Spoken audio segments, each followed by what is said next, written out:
Hey guys, Angelo Lambropoulos here, Director of Lambros Realty, and you're watching the 35th episode of FAQu, Frequently Asked Questions, in which we answer for you as the consumer. And today the topic I'm going to cover is one that a lot of you struggle to find an answer for, and that's basically, can an agent still legally show a property for sale if it's under offer or in its cooling off period?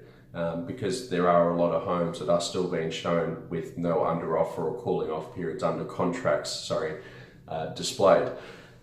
But so I guess the answer to that question is this: yes, they can. It is legal. Is it ethical? Debatable. Now, by that I mean this: if you're a purchaser, naturally you're not going to want anyone else to come in and have a look at the property. You're going to want it to display as under offer. Okay.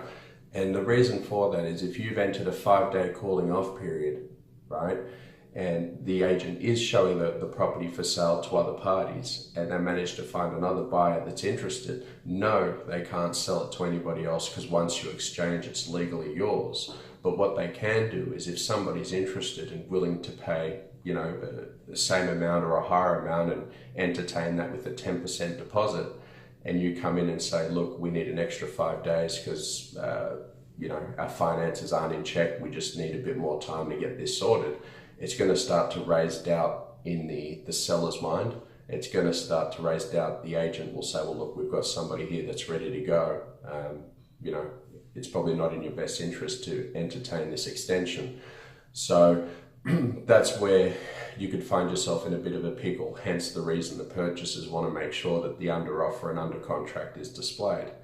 Now, from the seller's perspective, they're happy to entertain the fact that other buyers are going to come in and look at their property, just in case the one that's put the under offer, has put the deposit down, the 0.25 holding deposit, decides to forfeit and pull out.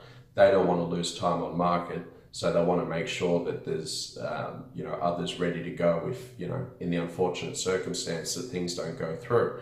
So, you can see the claims on both sides. I can see the fors and against. And I think if you're a purchaser and it's something you're not comfortable with, I make it clear from the start that, look, you'd appreciate that when you do put your 0.25 deposit down, it's not shown to anyone else, and make it clear that you are legitimate and you are willing to proceed, but you just feel more comfortable, and make sure you get that in writing, not a verbal promise. So that's obviously what you look for. And if your seller obviously that is happy to accept an offer with a 0.25 cooling off period, just let just make it clear from up front that from the very beginning, that you're happy with the offer, happy for everything to proceed, you wish them all the best, hope it works out, but you're not going to give them any leeway if their 5-day, 7-day, 10-day cooling off period promise is broken.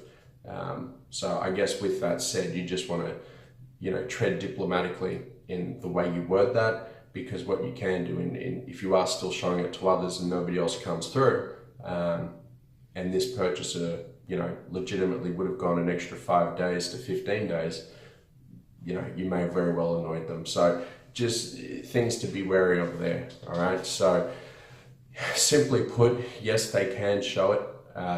There's nothing wrong with them doing that. I guess the other reason they do it as well is, they may have similar properties off their books that they can show the current buyers coming in and say, well, hey, this one's now under offer, but we've got another one here that may be of interest. And look, in the unfortunate circumstance that this doesn't go through, the existing property that's under offer, that's the one I'm talking about here, and that buyer may very well be interested. They're obviously using them as backup if the original purchaser doesn't go through with the purchase. So I hope that answers that question there, guys, and I hope I haven't confused you with the backwards and forwards of all that.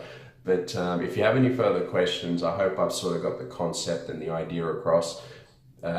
Again, Angelo Lambropoulos here, Director of Lambros Realty. You can email me on info@lambrosrealty.com.au. You can simply call me at the office, being 029 481 0999, or you can visit me at the office here at Apple Tree Shops, Cherrybrook. So thanks for watching. I hope it helps you out there, and stay tuned for next week's episode. See ya.